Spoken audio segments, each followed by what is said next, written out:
नमस्कार। आज हम डिस्कस करेंगे हिमाचल प्रदेश जीके के important question. Himachal Pradesh GK के इंपॉर्टेंट क्वेश्चन डिस्कस करेंगे। हर एक question exam point of view से इंपॉर्टेंट है और डेफिनेटली आने वाले एग्जाम्स में आपकी हेल्प करेगा, जैसे कि पहले भी करता रहा है। चाहे आप तैयारी कर रहे हैं पेपर 1 के लिए, चाहे आप हाई कोर्ट के एग्जाम के लिए तैयारी कर रहे हैं, या फिर Himachal Pradesh public service commission के किसी और एग्जाम के लिए, या फिर हिमाचल प्रदेश राज्य चयन आयोग के अपकमिंग एग्जाम्स के लिए तैयारी कर रहे हैं, डेफिनेटली आपको हेल्प मिलेगी, जैसे कि पहले भी मिलती रही है।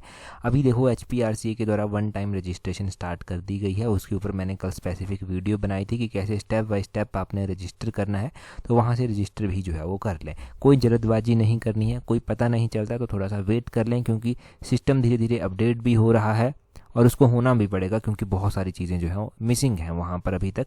परंतु अगर आपको लगता है कि आपके अप टू मार्क हैं तो आप रजिस्ट्रेशन अभी कर सकते हैं इजीली। अभी हम क्वेश्चन नंबर 1 से डिस्कशन को स्टार्ट करते हैं। बोलते हैं, for the year 2023-24 what percentage of workers 15 to 59 years employed in manufacturing sector. तो बोलते हैं कि 2023-24 का जो आंकड़ा है उसमें विनिर्माण क्षेत्र में जो है वो कार्यरत श्रमिकों का अनुपात कितना है, प्रतिशत जो है वो कितना है, और वो भी 15 से 59 ईयर्स के बीच के श्रमिक जो है।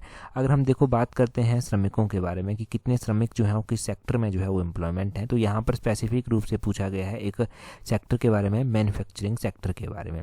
मैन्युफैक्चरिंग सेक्टर के बारे में हमें पता चलता है कि मैन्युफैक्चरिंग सेक्टर में लगभग 41% जो है वो हमारे पास वर्कर्स जो है वो एम्प्लॉयड हैं यहाँ पर। तो ये 41% आपने ध्यान रखनी है, पहली बात। तो दूसरा आप यहाँ से क्या ध्यान रखेंगे, दूसरा आप ध्यान रखेंगे कि हमारे पास अलग अलग सेक्टर जो है वो आते हैं। हमारे पास जो सबसे ज़्यादा रोजगार देने वाला सेक्टर है वो है कंस्ट्रक्शन सेक्टर। कंस्ट्रक्शन सेक्टर जो है वो लगभग जो है 55% लोगों को जो है वो रोजगार दे रहा है। उसके बाद आता है ये हमारे पास मैन्युफैक्चरिंग सेक्टर, और उसके बाद जो है वो हमारे पास सेक्टर आता है इलेक्ट्रिसिटी एंड यूटिलिटी सेक्टर। ये जो इलेक्ट्रिसिटी एंड यूटिलिटी सेक्टर आता है ये सिर्फ 4% लोगों को जो है वो रोजगार प्रदान करता है। और एक माइनिंग और क्वेरिंग सेक्टर भी जो है वो आता है। माइनिंग और क्वेरिंग सेक्टर जो है वो 0% रोजगार जो है वो देता है, वो रोजगार नहीं देता। अगर इसी डाटा को हम 2022-23 के अनुसार देखते तो माइनिंग और क्वेरिंग सेक्टर जो था वो 2% रोजगार देता था, और इलेक्ट्रिसिटी और यूटिलिटी सेक्टर 7% रोजगार जो था वो देता था। और कंस्ट्रक्शन सेक्टर जो था वो लगभग 50% लोगों को रोज़गार देता था, और जो हमारे पास मैन्युफैक्चरिंग सेक्टर है वो 41% लोगों को ही पहले भी रोज़गार देता था, अब भी 41% लोगों को ही रोज़गार दे रहा है। तो इतना आपने ध्यान रखना है। ये आंकड़ा 2023-24 का और 2022-23 का भी मैंने आपको रिवाइज करवा ही दिया, तो इतना सा ध्यान रखें। यहाँ से इंपॉर्टेंट क्वेश्चन है, मैच करने को भी दे सकते हैं डाटा आपके पास से डायरेक्टली पूछ सकते हैं, स्टेटमेंट में पूछ सकते हैं, किसी भी तरह से पूछा जाए, बस आप तैयार होने चाहिए आंसर करने के लिए।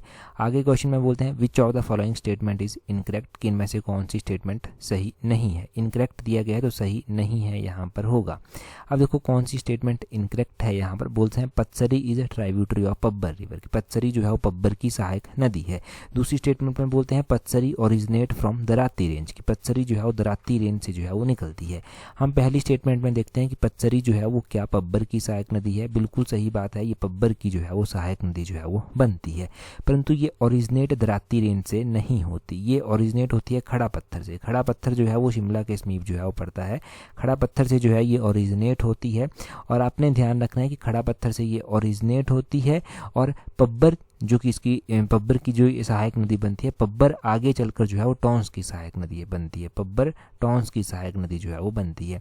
और पब्बर निकलती कहाँ से है, तो शिमला में एक चंद्रनाहन जगह है, चंद्रनाहन लेक आती है, वहाँ से ये निकलती है और टॉन्स में जाकर मिलती है। टॉन्स आगे चलकर यमुना में जो है वो मिलती है, और यमुना हिमाचल प्रदेश की सबसे छोटी नदी जो है वो बनती है।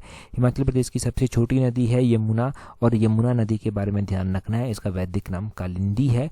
यमुना उत्तराखंड में पहले बहती है, खादर मांझरी नामक स्थान पर ये हिमाचल में प्रवेश कर जाती है, हिमाचल के सिरमौर डिस्ट्रिक्ट में, और हिमाचल को छोड़ती है ताजेवाला के समीप और हरियाणा में प्रवेश करती है।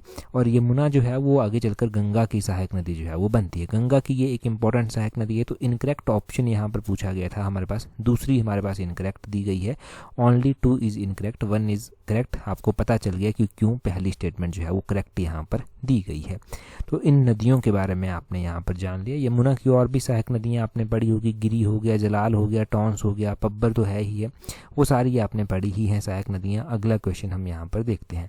यहाँ पर बोलते हैं what percentage of Himachal Pradesh land mass is covered by officially designated forest land. यहाँ पर फॉरेस्ट लैंड पूछा गया है।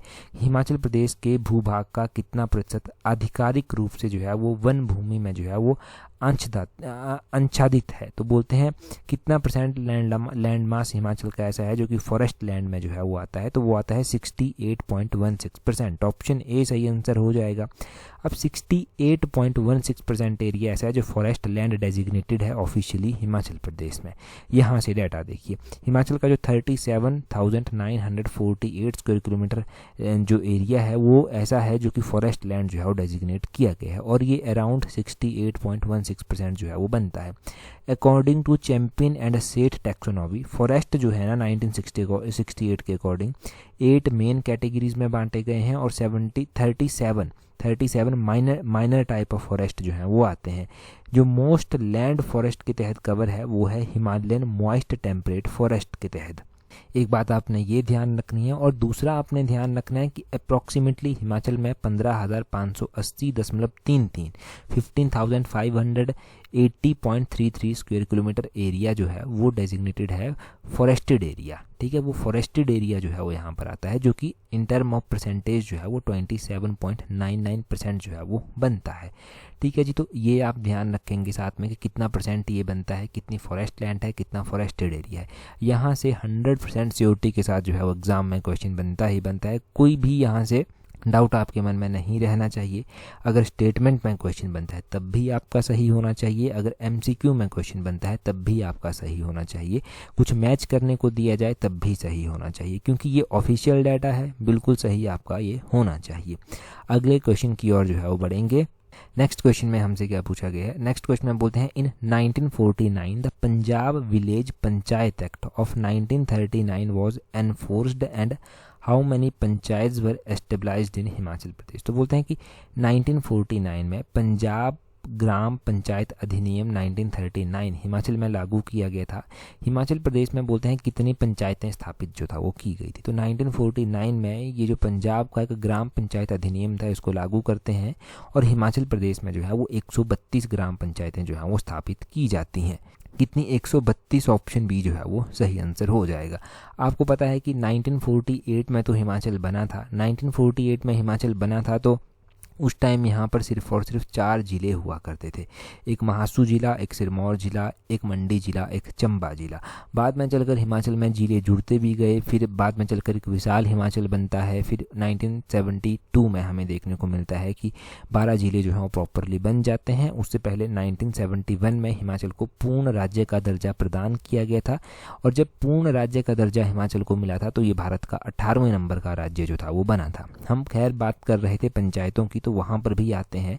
हमारे पास एक ऑफिशियल डाटा आता है, क्योंकि पंचायतों का डाटा अब कहाँ से याद रखेंगे, कुछ पंचायतें कई बार कम हो जाती हैं, कुछ कई बार बढ़ जाती हैं, तो हम ऑफिशियल डाटा ही ध्यान रखेंगे। जो हमारे पास ऑफिशियल डाटा जो है वो अवेलेबल है 2024-25 के इकोनॉमिक सर्वे के अकॉर्डिंग, जो हमारे पास ऑफिशियल डाटा है उसके अकॉर्डिंग हिमाचल प्रदेश में जो ग्राम पंचायतें आती हैं वो आती हैं 3615 ग्राम पंचायतें हिमाचल में आती हैं 2024-25 के इकोनॉमिक सर्वे के अकॉर्डिंग, और यही फिलहाल ऑफिशियल डाटा है जो कि याद रखना है। और हिमाचल प्रदेश में जो पंचायत समितियां आती हैं वो 81 पंचायत समितियां आती हैं। हिमाचल प्रदेश में जो जिला परिषदों की संख्या है वो जो है वो 12 जिला परिषद यहाँ पर आते हैं। तो इतना सब यहाँ से ध्यान रखेंगे। यहाँ पर यही बातें जो हैं वो लिखी ही गई हैं। यहाँ पर एक और बात साथ में मैं जोड़ना चाहूँगा, वो है नेशनल पंचायती राज डे। नेशनल पंचायती राज डे जो है वो प्रत्येक वर्ष मनाया जाता है, और ये कब मनाया जाता है? अगर हम नेशनल पंचायती राज डे की बात करते हैं तो अप्रैल महीने में ये 24 अप्रैल को जो है वो प्रत्येक वर्ष मनाया जाता है। हमारे पास जो पंचायतों के साथ कोई भी कॉन्स्टिट्यूशनल अमेंडमेंट डील करती है वो कौन सी है? वो है 73rd कॉन्स्टिट्यूशनल अमेंडमेंट। 73rd जो कॉन्स्टिट्यूशनल अमेंडमेंट है ये जो था वो अस्तित्व में आई थी 1993 में 24 अप्रैल को, इसलिए जो है ये हम डे मनाते हैं नेशनल पंचायती राज डे 24 अप्रैल को। और ऐसा नहीं है कि ये 1993 से ही नेशनल पंचायती राज डे मनाया जा रहा है। 2010 में इसको पहली बार उस टाइम के प्रधानमंत्री मनमोहन सिंह के द्वारा जो है वो अनाउंस किया गया था कि हम इस दिन को जो है वो पंचायती राज डे के रूप में जो है वो मनाएंगे। अभी अप्रैल महीना हुआ भी तो ये मनाया भी गया, और जब ये मनाया गया था तो इसका स्पेसिफिक एक क्विज टाइप में क्वेश्चन मैंने टेलीग्राम पर पोस्ट भी किया था। ठीक, तो फिलहाल तो आप यहाँ से कोई भी डाउट मन में नहीं रखेंगे। जो भी डाउट था वो बिल्कुल क्लियर होना चाहिए कि ये नेशनल पंचायती राज डे कब मनाया जाता है, क्यों मनाया जाता है, कब से मनाया जा रहा है, हिमाचल प्रदेश में पंचायतों का आंकड़ा जो है वो क्या है, वो सारी बातें जो है वो ऑफिशियली जो है वो आपको याद होनी चाहिए। अभी हम अगले क्वेश्चन की ओर जो है वो बढ़ेंगे। नेक्स्ट क्वेश्चन में हमसे क्या पूछा गया है उसको हम डिस्कस करें, परंतु आप अगर तैयारी कर रहे हैं अपकमिंग पेपर 1 के लिए, आप हाईकोर्ट के एग्ज़ाम के लिए तैयारी कर रहे हैं, या फिर आप Himachal Pradesh public service commission के किसी और एग्ज़ाम, या फिर HPRCA के अपकमिंग एग्जाम्स के लिए तैयारी कर रहे हैं, HPRCA ने OTR तो स्टार्ट कर ही दिया है, वैकेंसीज भी जल्दी ही आएंगी, तो आप हमारी कॉम्प्रिहेंसिव टेस्ट सीरीज को टाइमली ज्वाइन कर सकते हैं, जिसका लिंक नीचे डिस्क्रिप्शन बॉक्स कमेंट बॉक्स में जो है वो दिया गया है। अब देखो, कॉम्प्रिहेंसिव अगर आप सीरियसली तैयारी कर रहे हैं तो ये कॉम्प्रिहेंसिव टेस्ट सीरीज आपके लिए बहुत इंपॉर्टेंट रहने वाली है। जो मेरिट में 2, 4, 5 नंबरों की कमी रह जाती है उसको ये कंप्लीट करेगी, साथ में एक अच्छा रैंक लाने में भी जो है वो आपकी हेल्प करेगी। बशर्ते आप खुद सीरियस होने चाहिए, आप तैयारी करने के लिए आप खुद सीरियसली जो है वो स्टडी कर रहे हो, तभी चीज़ें पॉसिबल हो पाएंगी। तो ये जो टेस्ट सीरीज है इसका लिंक नीचे डिस्क्रिप्शन बॉक्स कमेंट बॉक्स में जो है वो दिया गया है, आप यहाँ से जो है वो ज्वाइन कर सकते हैं और टाइमली ज्वाइन कर सकते हैं, ताकि आने वाले एग्जाम्स में आपको हेल्प मिल सके, जो कमियां हैं वो इम्प्रूव हो सके, अच्छे से आपका रिवीजन हो सके। ठीक है जी, तो ये सारी बातें हैं। अगला क्वेश्चन हम डिस्कस करते हैं। अब बोलते हैं, who among the following oath to wear black clothes till India gets independent. तो बोलते हैं कि ये किसने शपथ ली थी, किसने जो था ये आज़ादी मिलने तक जो है वो कि काले कपड़े ही धारण करके रखेंगे, ये किसने जो था वो शपथ लेकर रखी थी। तो हिमाचल प्रदेश में भी जो है वो क्रांतिकारी नेता हुए, और उन्हीं क्रांतिकारी नेताओं में से जो था वो बाबा कांसीराम जी का नाम आता है। बाबा कांसीराम जी, ऑप्शन डी सही आंसर हो जाएगा। इन्होंने ये शपथ ले रखी थी कि जब तक भारत को आज़ादी नहीं मिल जाती ये काले कपड़े ही धारण करेंगे, और इन्होंने काले कपड़े ही धारण किए थे। पूरी बात क्या हुई थी, पहले तो जानिए कि इनका जन्म कब हुआ था। तो 11 जुलाई 1882 को उनका जन्म होता है। डिस्ट्रिक्ट कांगड़ा का देहरा गोपीपुर आता है, वहाँ पर एक डाडा सिबा गाँव आता है जहाँ पर इनका जन्म जो था वो हुआ था। उसके बाद 1882 के बाद 1902 में जो है ये लाहौर चले जाते हैं और क्रांतिकारी नेताओं के साथ मिलते हैं, जिसमें सरदार अजीत सिंह भी एक थे। इनके साथ ये मिलते हैं और क्रांतिकारी गतिविधियों में शामिल होते हैं। उसके बाद जो है वो इनको जो है वो जेल भी जाना पड़ता है। 1919 में ये 2 सालों के लिए जेल भी गए थे। उसके बाद 1927 में इनकी आवाज़ बहुत अच्छी थी, तो इनकी आवाज़ अच्छी होने के कारण सरोजनी नायडू के द्वारा इनको पहाड़ों का बुलबुल भी कहा गया था। पहाड़ा दा बुलबुल कहकर इनको जो था वो सम्मानित किया गया था। बाद में चलकर 1931 में क्या होता है, भगत सिंह, सुखदेव और राजगुरु को फांसी की सज़ा जो है वो दे दी जाती है। वहाँ से इनको बहुत ही जो है वो पीड़ा होती है, बहुत दुखी वहाँ से ये होते हैं, और उस टाइम ये शपथ लेते हैं कि जब तक भारत को आज़ादी नहीं मिल जाती ये काले कपड़े ही धारण करके जो है वो रखेंगे, और करते भी हैं इस चीज़ को ये फॉलो। और 1937 में इनको जो है वो एक और उपाधि से सम्मानित किया जाता है। इनको पहाड़ी गांधी जो है वो कहते हैं। इनको जवाहरलाल नेहरू जी के द्वारा सबसे पहले पहाड़ी गांधी का टाइटल जो था वो दिया गया था। एक सभा थी जिसमें 1937 में इनको ये टाइटल जो था वो दिया गया था। ये अलग अलग क्रांतिकारी एक्टिविटीज़ में बाद में चलकर जो है वो शामिल होते रहे। कई बार जेल भी गए देश के लिए, और 1943 में अनफॉर्चुनेटली इनका देहांत हो गया था। 61 ईयर्स के केवल और केवल ये उस टाइम हुआ करते थे जब इनका देहांत हुआ था। तो ये सब बातें आपने बाबा कांसीराम जी के बारे में जो है वो ध्यान रखनी है। यहाँ से क्वेश्चन पक्का एग्जाम में बनता है। कोई भी क्वेश्चन यहाँ से बने अब गलत नहीं होना चाहिए, कोई डाउट भी नहीं रहना चाहिए। अगले क्वेश्चन की ओर बढ़ेंगे। नेक्स्ट क्वेश्चन में हमसे क्या पूछा गया है, बोलते हैं, from which legislative assembly and party करम सिंह ठाकुर वोन इन 1952-56। तो 1952 में तो पहली बार इलेक्शन हुए थे। 56 तक ये 5 सालों की सरकार चली थी, 4-5 सालों की। 51-52 में इलेक्शन होते हैं, और पहली बार हमें देखने को मिलता है कि जो करम सिंह ठाकुर ये भी जीत कर आते हैं, और ये जीते थे महादेव कॉन्स्टिट्यूंसी से। ये कांग्रेस पार्टी से संबंध रखते थे, और महादेव कॉन्स्टिट्यूंसी मंडी डिस्ट्रिक्ट में एक हुआ करती थी। यहाँ से जो था वो जीत कर ये आए थे। ऑप्शन सी जो है वो इस क्वेश्चन का सही आंसर हो जाएगा। क्वेश्चन पूछा जाता है ऐसे। वैसे ही आपने ध्यान रखना है कि अलग अलग क्रांतिकारी नेता हमारे पास हुए थे पहले। जब 1952-56 में इलेक्शन होते हैं तब उनको भी जो है वो रिप्रेजेंट करने का मौका मिला। जैसे कि आप परमार साहब के बारे में पढ़ते हैं कि वो भी पहले मुख्यमंत्री जो था वो बने थे। फिर आप पदम देव के बारे में भी पढ़ते हैं। पदम देव जो है वो कांग्रेस से संबंध रखते थे, और रोहड़ू क्षेत्र से जो था ये चुनकर पहली बार जो था वो आए थे। उसी तरह एक और बात ध्यान रखनी है आपने कि उस टाइम 1952-56 के बीच में जब इलेक्शन हुए थे तो कुछ एक सीट्स हमारे पास ऐसी भी होती थी जिनकी सदस्यता दोहरी सदस्यता जो था वो हुआ करती थी, दो दो सदस्य वहाँ से हुआ करते थे, जिसमें जो है वो जो परमार साहब की सीट थी वो भी एक सीट थी जहाँ से दोहरी सदस्यता जो था वो जहाँ की मानी जाती थी। ये उस टाइम होता था, अब तो ये चीज़ें नहीं होती। अब महादेव कॉन्स्टिट्यूंसी जो था वो मंडी में आती थी, अब तो हमें ये कॉन्स्टिट्यूंसी एग्जिस्टिंग में देखने को नहीं मिलती। प्रेजेंट टाइम में हम बात करते हैं तो हमारे पास जो है वो कितने जो है वो सीट्स आती हैं टोटल, हमारे पास जो है वो 68 जो है वो टोटल नंबर ऑफ MLA जो है वो आते हैं। कितने 68 टोटल नंबर ऑफ MLA जो है वो प्रेजेंट टाइम में हमारे पास आते हैं। और अलग अलग हमारे पास जो है वो विधानसभा क्षेत्र आते हैं। आपको पता होना चाहिए आपके ज़िले में, आपके क्षेत्र में जो है वो कितने विधानसभा क्षेत्र हैं, ज़िले में कितने विधानसभा क्षेत्र हैं और किस क्षेत्र से आप संबंध रखते हैं, MLA का नाम, वो सारी कॉमन सी चीज़ें जो है वो हो जाती हैं। अब तैयारी कर रहे हैं तो इतना सब तो कॉमन सा है, वो याद होगा ही आपको, नहीं भी है तो कोई बात नहीं, एक बार पढ़ लेना उसको अपने खासकर जिले के बारे में, अपनी कॉन्स्टिट्यूंसी के बारे में। एक और क्वेश्चन हमने इससे पिछले पार्ट में जो था वो पढ़ा था, हमने पढ़ा था कि कांग्रेस पार्टी तो थी मेन पार्टी, परंतु उस टाइम मेन अपोजिशन की पार्टी कौन हुआ करती थी? तो उस टाइम मेन अपोजिशन की पार्टी ये हुआ करती थी किसान मजदूर प्रजा पार्टी। ये मेन अपोजिशन की पार्टी उस टाइम हुआ करती थी। उस टाइम ये भारतीय जनता पार्टी एग्जिस्टिंग में नहीं थी, ये तो बाद में चलकर आई थी। जनता पार्टी एक होती थी, जनता पार्टी के बाद भारतीय जनता पार्टी जो था वो बनी थी। फिर हमने पढ़ा था कि हिमाचल प्रदेश के जो पहले नॉन कांग्रेस मुख्यमंत्री बने थे वो कौन बने थे? वो श्री शांता कुमार जी जो था वो बने थे पहले नॉन कांग्रेस मुख्यमंत्री, और 2 टर्मों तक शांता कुमार जी जो था वो मुख्यमंत्री रहे थे। ठीक है, तो ये सारी बातें यहाँ से लिंक होती हैं इलेक्शनों के साथ और क्वेश्चन यहाँ से जो है वो बनता है। अगला क्वेश्चन देखिए क्या बोलते हैं। अगले क्वेश्चन में बोलते हैं to whom was Kangra bestowed as jagir by Mughal emperor Akbar. तो बोलते हैं कि ये जो मुगल शासक अकबर हुआ करता था, इसने कांगड़ा को जो था वो किसे जागीर के रूप में दिया था। तो अकबर ने भी कांगड़ा के ऊपर अपना प्रभाव जो था वो जमाया था थोड़ा थोड़ा, उसकी पूरी कहानी जो है हम देखेंगे ही देखेंगे। परंतु जागीर के रूप में ये किसको दिया गया था? जागीर के रूप में ये बिरबल को जो था वो दिया गया था। बिरबल अकबर के नवरत्नों में से जो था वो एक हुआ करता था। अब बिरबल अकबर के नवरत्नों में से एक था, इसकी भी पूरी कहानी जानते हैं। जब देखो अकबर का राज हुआ करता था, मुगल शासक ये हुआ करता था, तो ये चाहते थे कि कहीं ना कहीं पर पूरे इंडिया में ही इनका कंट्रोल हो, हर एक शासक यही चाहता था। तो कांगड़ा के राजा उस टाइम जयचंद जो था वो हुआ करते थे। इनको लगा उनकी एक्टिविटीज़ संदिग्ध हैं थोड़ी सी, उनसे जो है वो अकबर को लगा कि खतरा हो सकता है। तो अकबर ने आदेश दे दिया कि जयचंद को जो है वो गिरफ्तार कर लिया जाए। अब गिरफ्तार करने के लिए जो है वो गुलेर के राजा हुआ करते थे, राजा रामचंद, उन्होंने हेल्प की और इनको गिरफ्तार कर लिया गया, पकड़े गए ये। उधर जो जयचंद के बेटे थे बिधिचंद, उन्होंने सोचा कि उनके पिता अब नहीं रहे हैं, तो उन्होंने जो है वो शासन के ऊपर बैठना उचित समझा, उन्होंने राजगद्दी जो है वो संभाल ली। उधर राजगद्दी संभाली गई और बिधिचंद ने जो था वो अकबर के खिलाफ भी जो था वो विद्रोह जो था वो किया।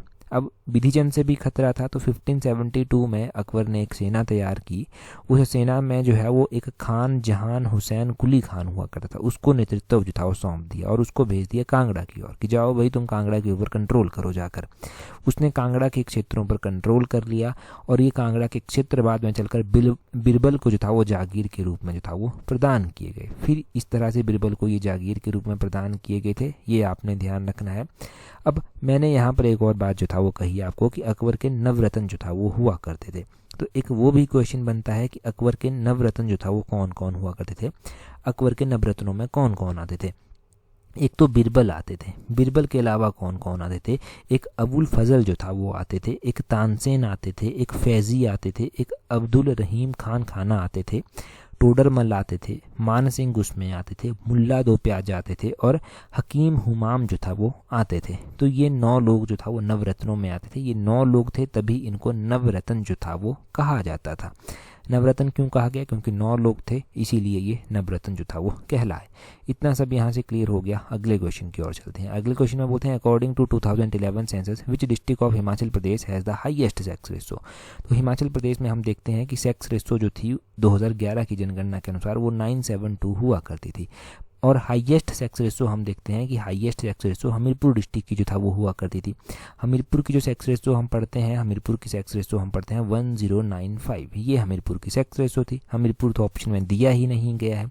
यहाँ पर सिरमौर, कुल्लू, चंबा, लाहौल स्पीति दिया गया है। सिरमौर की सेक्स रेशो कितनी थी 2011 की जनगणना के अनुसार? वो थी 918। यहाँ पर लिख देता हूँ 918 थी। कुल्लू की सेक्स रेशो कितनी थी? कुल्लू की सेक्स रेशो जो था वो 942 हुआ करती थी। और चंबा की सेक्स रेशो जो था वो कितनी थी? चंबा की सेक्स रेशो 986 जो था वो हुआ करती थी। और लाहौल स्पीति की सेक्स रेशो कितनी थी? तो लाहौल स्पीति की सेक्स रेशो 903 हुआ करती थी। ये आपने सेक्स रेशो ध्यान रखनी है। और यहाँ पर पूछा गया है कि हाईएस्ट सेक्स रेशो जो था वो कहाँ की थी? तो ऑब्वियसली कहाँ की थी? चंबा की सेक्स रेशो हाईएस्ट थी। ये आपने ध्यान रखना है।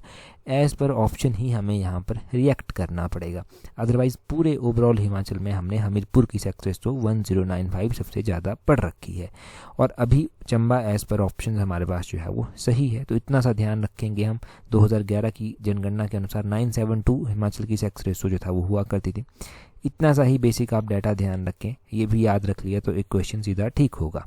अगले क्वेश्चन में बोलते हैं which of the following is correct about मुख्यमंत्री ज्ञानदीप योजना।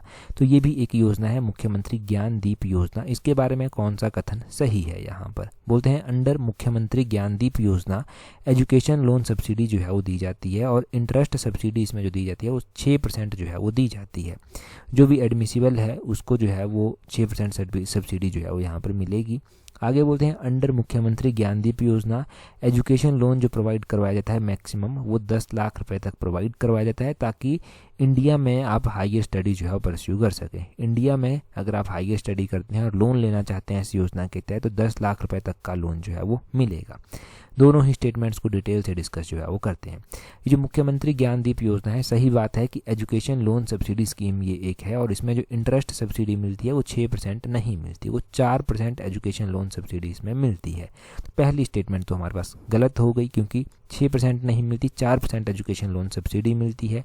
और बोलते हैं कि 10 लाख यहाँ पर जो है वो लोन जो है वो दिया जाता है। तो ये बिल्कुल सही बात है कि मैक्सिमम 10 लाख रुपए तक का लोन ही यहाँ पर मिलता है। परंतु यहाँ पर एक और कंडीशन रखी गई है कि स्टडीज़ इन इंडिया, अगर इंडिया में आप हायर स्टडी परस्यू करते हैं तभी ये 10 लाख रुपए तक का लोन अवेल कर पाएंगे और 4% सब्सिडी मिलेगी। दूसरी स्टेटमेंट सही है, पहली गलत है। आपके पास ऑप्शन सी सही आंसर हो जाएगा, ऑप्शन बी सही आंसर हो जाएगा। Only 2 is correct, only 1 is not correct. 1 पहला करेक्ट नहीं था।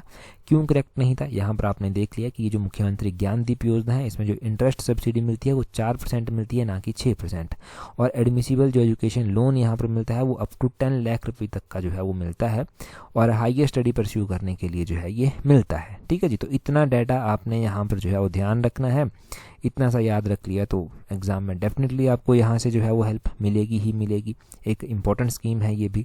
अगले क्वेश्चन में बोलते हैं what figure is found on the coins of Audumbaras figure. तो बोलते हैं ओडम्बरा जो ओडम्बर थे उनके जो सिक्के थे उनके ऊपर जो आकृतियाँ मिलती हैं वो किसकी आकृतियाँ थी?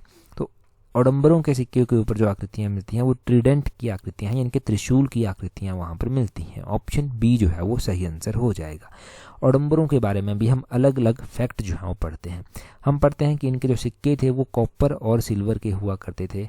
कॉपर सिल्वर के इनके सिक्के जो था वो हुआ करते थे। और दूसरी ओर हम पढ़ते हैं कि ब्राह्मी और खरोष्ठी भाषा इनके सिक्कों के ऊपर जो था वो उत्तीर्ण होती थी।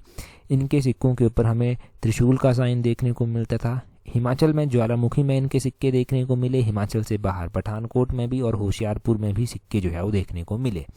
महाभारत के अकॉर्डिंग अगर हम बात करते हैं ओडम्बरों की, तो ओडम्बरों को ऋषि विश्वामित्र का वंशज जो है वो माना गया है। कौशिक ग्रुप इनका जो था वो हुआ करता था। तो ये सब ओडम्बरों के बारे में जो है वो बातें हैं जो कि कही जाती हैं। और यहाँ से जो क्वेश्चन बनता है वो किस पॉइंट ऑफ व्यू से बनता है वो आपको पता चल गया। क्वेश्चन जो बनेगा इनके सिक्कों के बारे में बन जाएगा कि सिक्के जो था वो किस चीज़ के थे, कौन सी मेटल के थे, कॉपर के थे, सिल्वर के थे, कौन सी भाषा उनके ऊपर जो था वो उत्तीर्ण थी, एक वो पता चल जाएगा। कहाँ पर सिक्के मिले स्पेसिफिक रूप से वो भी क्वेश्चन बनता है। हाई कोर्ट जैसे एग्जाम में शायद एक बार क्वेश्चन बना भी था सिक्कों के बारे में कि किसके सिक्के कहाँ पर जो था वो मिले थे। तो वो एग्जैक्टली आपने ध्यान रखना है कि कहाँ पर जो था वो सिक्के मिले थे। ठीक है, सिक्कों के बारे में तो हम कुनिंदास के सिक्के भी पढ़ते हैं। कुनिंदों के जो सिक्के थे वो भी इंपॉर्टेंट थे, सिल्वर कॉपर के हुआ करते थे वो सिक्के भी। ठीक है, अम्बाला सहारनपुर की जो पहाड़ियाँ हैं वहाँ पर वो सिक्के जो था वो हमें देखने को मिले थे। ठीक है, और ओडम्बरों का ज़्यादा इंपॉर्टेंट है क्योंकि इनका मेंशन अलग अलग जगह पर जो है वो बहुत बार किया गया है। तो जब हम यहाँ से डिस्कस कर ही रहे हैं तो यहाँ से मैं एक नदियों का क्वेश्चन आपसे पूछ लेता हूँ। एक मानूनी नदी हिमाचल में जो है वो आती है, मानूनी नदी आती है, ये किसकी सहायक नदी जो है वो बनती है? किसकी सहायक नदी आगे चलकर ये बनती है? हिमाचल में 5 ही तो मुख्य नदी हैं, उन 5 मुख्य नदियों में से किसी एक की सहायक नदी बनती है। अब किसकी बनती है वो आप कमेंट कर जो है वो बताएंगे। और अब अगला क्वेश्चन देखते हैं हमारे पास नेक्स्ट क्वेश्चन में क्या पूछा गया है। अगले क्वेश्चन में बोलते हैं when was first Lokayukta appoint in Himachal Pradesh, कि हिमाचल प्रदेश में पहला जो लोकायुक्त नियुक्त किया गया था वो कब किया गया था। आपके पास 4 ऑप्शन यहाँ पर दिए गए हैं लोकायुक्त के बारे में। अभी पहला लोकायुक्त हिमाचल में कब अपॉइंट हुआ वो आपने कमेंट कर बताना है। आपने बताना है कि पहला लोकायुक्त जो बनाया गया था वो किसको बनाया गया था और प्रेजेंट टाइम में हिमाचल के जो लोकायुक्त हैं वो कौन है। ये 2-3 पॉइंट्स आपने कमेंट कर बताने हैं। इतना मैंने आपको बताया है, ये सारी चीज़ें हमने प्रीवियस वीडियो में डिस्कस की हैं, ये क्वेश्चन डिटेल से डिस्कस किया है, तो अभी आप कमेंट कर बताएंगे। टेलीग्राम पर ज़रूर ज्वाइन कर लें अगर आपको important PDFs, important notification, important advertisement जो आती हैं उनके बारे में जानकारी चाहिए। टेलीग्राम पर ज्वाइन करने के लिए अपने टेलीग्राम से @tolexam31 इस तरह से सर्च करना। टेलीग्राम पर आपको हर एक इंपॉर्टेंट जानकारी वो दे दी जाती है जो एग्जाम पॉइंट ऑफ व्यू से आपके लिए इंपॉर्टेंट है। आज की इस वीडियो में इतना ही है। That's all for today. Thank you very much for watching and listening it very patiently.